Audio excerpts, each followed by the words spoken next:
Welcome to the house that Michael built. We are standing inside the United Center in a very snowy, blustery, and wintry Chicago day where the Raptors get set to take on the Bulls. Paul Jones and Sherman Hamilton. And Sherm, good things come in different size packages. A big package coming back for the Raptors tonight. Jonas Valanciunas back in the lineup. I'm sure he's feeling a little bit of pressure. One, to be back in a game, but two, sitting on the bench and watching the understudy, Bismack Biyombo, perform very, very well in his absence. Yeah, and I think it's a good kind of pressure for Jonas, and he just can't try to bite off too much in his first outing. The reality is Bismack has done a great job defensively. He's really shown the different ways you can protect the paint and protect the rim, as well as help your perimeter defense. And I think that Jonas can learn from that. A lot of times guys are involved in the action, and you can't see everything. You can't absorb everything.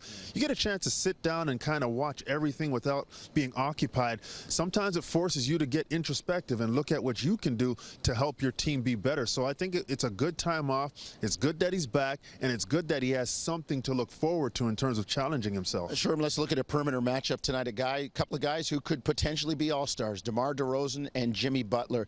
DeRozan really doing a great job with his scoring. You got to think he's top 10 over the last 8 games, top 5 over the last 8 games in scoring. Still one of the NBA leaders in getting to the free throw line against an elite defender in Jimmy Butler. Yeah, no question about it. And I like the fact that his field goal percentage is in a better place over the last few games. The reality is DeMar can score, and he knows he can score. Now, the challenges come when you face guys like a Jimmy Butler, a guy who's physical. He's going to get into you. He does a great job of understanding your tendencies. And I think Jimmy Butler, the fact that he scores as well, the two-way game that he plays, presents a lot of challenges. But these are the steps that DeMar has to take. You know, you get against a guy like Jimmy Butler, you have to go at him and make him feel you, and it's going to be a challenge, and his team has to help him out as well, but DeMar has to accept that challenge. And I think last game with 8 assists, that's another way to get his game off. Find teammates, release some pressure off yourself, then you can take your opportunities, and I think some of that play has allowed him to be more efficient from the floor. Well, this Bulls team has owned the Raptors. They've won 5 straight. The Raptors, it's been a while since they've beaten them, but Sherm, it's a different Bulls team, or is it when you think about it? They are still top, they're number 3 in opponents' points allowed, top 10 in opponents' field goal percentage, and still near the bottom of the league, 27th in scoring. So things have changed, but in a sense they haven't changed under Fred Hoiberg. Yeah, and the personnel is the same basically in terms of being unable to score. And you can't just ask players to score the basketball and change the style and expect it to click in.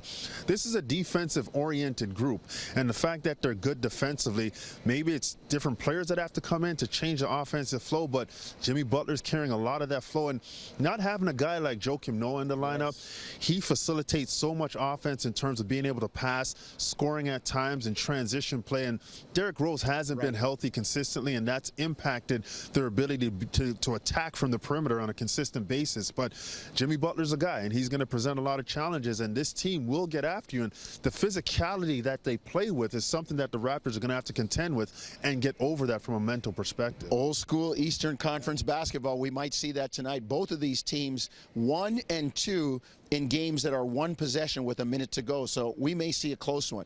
You can see how it plays out.